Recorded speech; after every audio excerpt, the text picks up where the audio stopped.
We did one buff, now it's time to do one nerf for every single character in Marvel Rivals. Like in the last video, the rules are simple. I'm giving a nerf for every single character no matter how good or bad they are. And remember, this is for fun, but I am going to try and actually give some reasonable nerfs to each character. Whether to nerf how impressive their kit is or just how annoying they are in general for me and my community. That's right, I'm taking suggestions from y'all in the comments. If you want to participate in the next one for the end of season 1 or in any one of my videos, make sure to subscribe, keep a lookout in the community tab, and comment down below. NetEast has already said that they're not going to go around nerfing any single character, so I'm curious to see what the patch notes for season 1 will look like. We already know that Iron Fist will be getting a buff, so who better start off with than Iron Fist and his nerf. A common one I see everywhere is to turn off his auto-locking. And from the outside perspective, it makes sense. Iron Fist being able to constantly lunge at the enemy and being able to automatically lock onto them even without the auto-locking indicator being on them seems like a broken mechanic, and even being able to catch up to Iron Man while boosted, from the outside looking in, it looks like a glitch. Seems fair, but let's talk about a hero that seems to be a kryptonite for all high-level players. I'm talking about Hawkeye. And honestly, if we really want to neuter Hawkeye, let's just take what his comment says and have him pick up his arrows. So he has a count of about 12 arrows, and when he runs out, he has to go scavenger hunting mid-match. That's so stupid.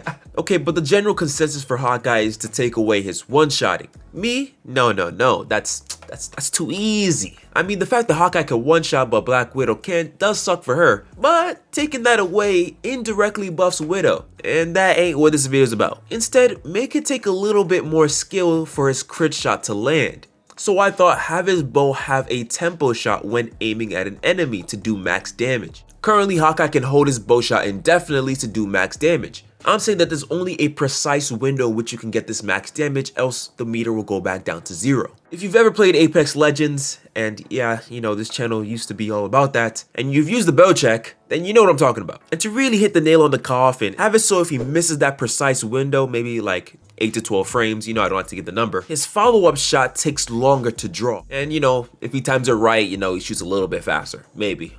Let's not go too far though. It wouldn't be the harshest nerf, especially for any Hawkeye main or someone who has any semblance of timing or rhythm. But I think it would make a really interesting and fun nerf for Hawkeye. Next up, let's talk about one of the hardest characters to think of a nerf for, and it's the Goddess of Wind, Storm. Man, I swear, it feels like if I nerf any aspect of her, she's gonna be cooked. Nerf her jiggle physics. I didn't want to give a cheap answer like reduce her ammo count or increase her fall off damage. Reduce the damage of her wind blades after they've already hit an enemy. If you didn't know, Storm has piercing damage with her wind blades, so I'm suggesting that the piercing damage has fall off between enemies. For Captain America, it's simple. Make his sprint have stamina.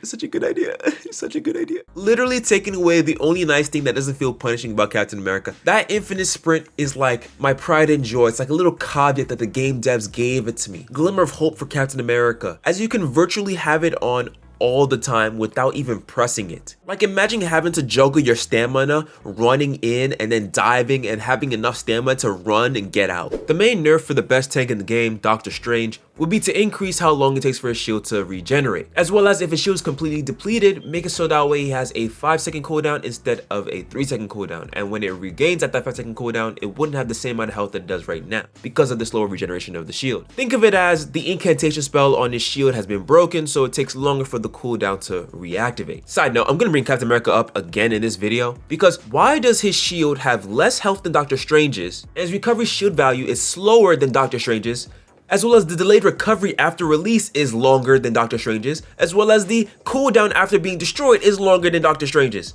as well as having a 1-second cooldown when Doctor Strange does not have any. They are literally trying to neuter Captain America, and I will not stand for it. Make America great again.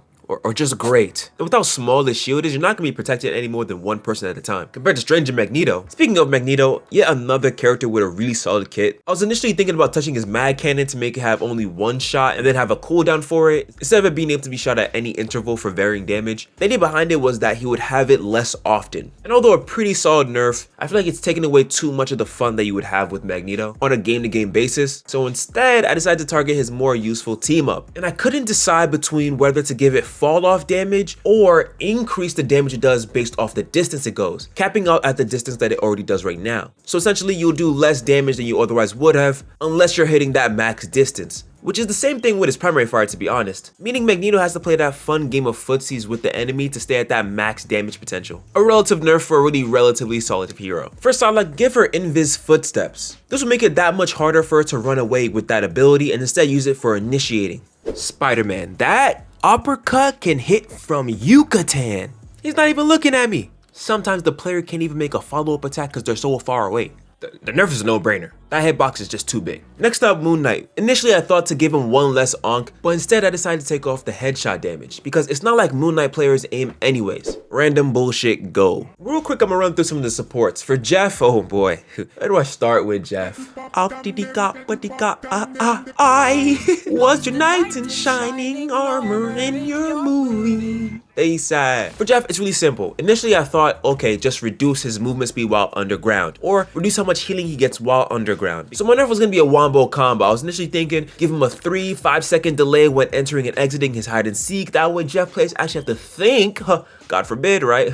No. If they had to think when they had to engage and disengage from a fight, they'd have to raise his difficulty from 1 to 1.5 stars. But then they wouldn't play Jeff, and we can't have that. We want to be as agonizing as possible for the Jeff main. There are people out there literally abusing Jeff. I know you've seen the TikToks. So for my second idea, just take off a CC immunity while underground. That means he can get snared, slept, and uppercutted from underground. This gives the player an opportunity to finish off the Jeff before he can get away. But if the Jeff is fast enough, they can go right back underground. Sounds fair to me. For Mantis, should I even give a nerf idea for Mantis? She gets banned in every competitive game I've ever seen. And the reason for that is because she gets insane damage plus insane heals. Did you know for each headshot Mantis gets, she instantly refills one of her orbs that allows her to then do bonus damage and constantly heal her teammates? That is nuts. I already know her ultimate is the bee's knees. The what? You know, like Mantis, the bee's knees. You get it?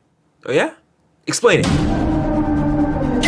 It should not instantly refill her orbs for one headshot. It should at least take 2 or 3 to refill just one orb. Else, she's just tank farming, which explains why I keep dying as Captain America against her. My nerf for Cloak and Dagger is to increase the delay from Cloak to Dagger. Not from Dagger to Cloak, specifically from Cloak to Dagger. Now, why would I say this? Because I want that Cloak and Dagger to actually feel bad when they're in Cloak and they're damaging the other DPS or tank. I think they can switch to Dagger and then get the healing off. No. But now because they're Cloak and they're trying to turn back into Dagger, the tank is gonna take all that damage. And when the tank dies, they'll blame Cloak and Dagger for even turning into Cloak in the first place, saying, stick to Dagger and give me my heals. You're not DPS, buddy. This will make Cloak and Dagger mains think twice before even thinking they could be DPS for even a second. My nerf idea for Luna Snow is simple. Make it so when activating her ult, she has to choose between DPS and healing, and she cannot switch midway through the ultimate. My thought process is that Luna Snow will have to decide whether or not she wants to push in with damage or push in with health, or defend the point with extra damage or extra health. Now, Luna Snow will still get healing while in that ultimate regardless of which one she chooses. And when in DPS, have her iceberg thing, whatever she stands on, have it shoot out spikes at people's feet so, you know, it damages them. And no doubt, people would mostly just pick the healing option. But to that, I just say increase the damage in the DPS mode. That way, at different skill levels, you'll see different variations of how people use Luna Snow's ultimate. I think it would be interesting. Might even be a slight buff depending on the player. But then mouse and keyboard boys do like that scroll wheel bind, so it's gotta be a nerf, right? For Peter Quill's legendary Star-Lord, I'm focusing on his ultimate. As it stands right now, his ultimate gives him a 20% movement boost. I'm saying cut that off entirely, so he gets no movement speed buff while in that ultimate. Sounds a little weird, but he still has that stellar shift ability, so he'll be fine. Especially with the fact that while in his ult, his range is increased, so the fall off starts off way later. Groot is such a good character. Right now, Groot could put up 2 small walls and 1 big wall, with 250 health and 700 health respectively, with the latter being able to give him a 40% health boost up to 250 when dealing damage. And my proposed nerf is to give his walls a timer. Most importantly, his iron wall, which should be on a 12-second cooldown minimum, considering that it gives him 250 bonus health. Because right now, it's on a 8-second cooldown. For reference, Captain America, hey, I said I was gonna say it in this video, and I'm saying it in this video. Captain America's shield throw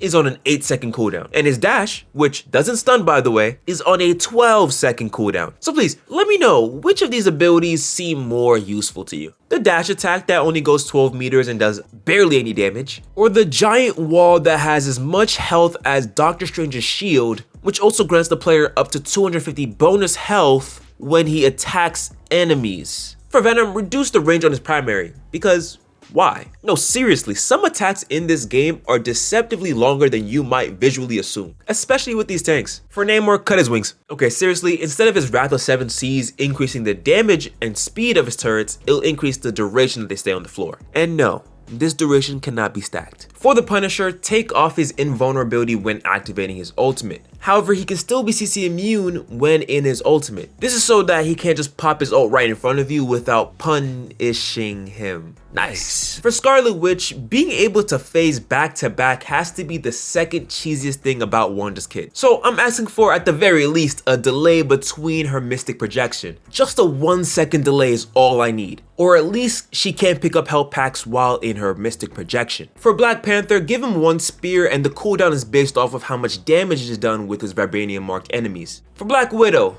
oof, nothing about Black Widow's kit is interesting enough for me to nerf, so give her pancakes. I'm seeing a lot of people saying that for season 1 they're hoping that the seasonal boost for Hela will make her more balanced since it's going away. What makes Hela so dangerous is her combination of damage and fire rate along with being a hit scan character. And if she's still OP, I'm suggesting perhaps tweak her fire rate or more importantly just reduce how much ammo she has. Something I like about Winter Soldier is that he only has 3 ammo because he only needs 3 ammo. Currently, Hela can 3-shot body shot somebody, so I'm suggesting reduce that count to 5. That way she can still 3-tap somebody with the body and then 2-shot somebody in the head. Her fire rate should stay the same, however, as her ammo count decreases, her fire rate decreases. This incentivizes the player to reload after maybe 3 or so shots. This will make Hela have a clear weakness when up close, hence the bird. So Hela has to keep her distance, acting as a pseudo sniper. For Winter Soldier, currently he can gain bonus health when he uses his abilities. However, he also gets an instant reload with these abilities, so my proposed nerf, make it so he actually has to hit the enemy with his bionic attacks to gain the bonus health. For Iron Man, decreases movement speed when using his Unibeam. I don't like to give numbers, 15%, 15%.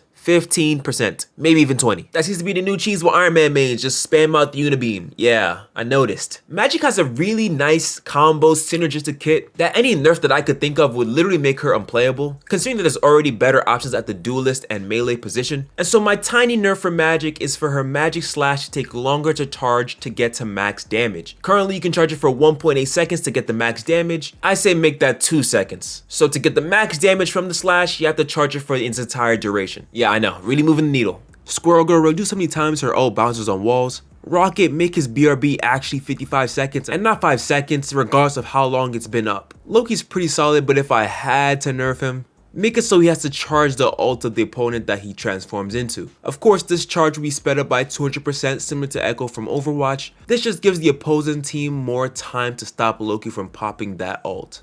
With Wolverine, take off the snatch damage on his Feral Leap and only have the damage applied when he lands the smash. For Thor, hitting an enemy won't instantly refill his Thor Force. It'll stay at the current cooldown it is right now at 1.5, but it'll just take 2 hits to refill 1 Thor Force, effectively reducing his survivability, since he ain't getting that bonus health. For Penny, just increase the cooldown on her Cyber Snare. I'm tired of fighting Penny and just getting snared every 3 seconds. In what world does a game dev sign off on this? You think it's broken, but it's more annoying than anything. For Adam Warlock, add travel time on his healing and soul bond. Right now, Adam's healing is damn near instantaneous, that I feel making his healing have travel time between teammates based on how far they are from each other would make any Adam Warlock main cry in pain. Having to be more precautionary with his heals.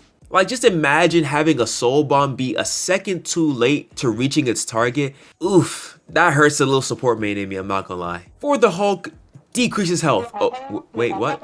Oh, that's already about to happen at the end of the season? Oh, well damn. Okay, how about instead of his Gamma Shield covering him and his allies, it only covers his allies and their damage taken from the shields is converted into bonus health for Hulk. Sounds like a buff, right? You're wrong. Because instead of enemies waiting out his shield as to not refill his ult, they'll just focus you. Okay, yeah, that sounds pretty dumb. But hey, if you have any better ideas, comment them down below. Season 1 is right around the corner, so make sure to subscribe because we're going to be doing the Fantastic Four Mythbusters and you don't want to miss it. If you missed my last video, check it out right here. Make sure to follow us over on Twitch. We're going to be streaming at 1,000 followers, but we're live here on YouTube every single weekend. But until next time, be mighty.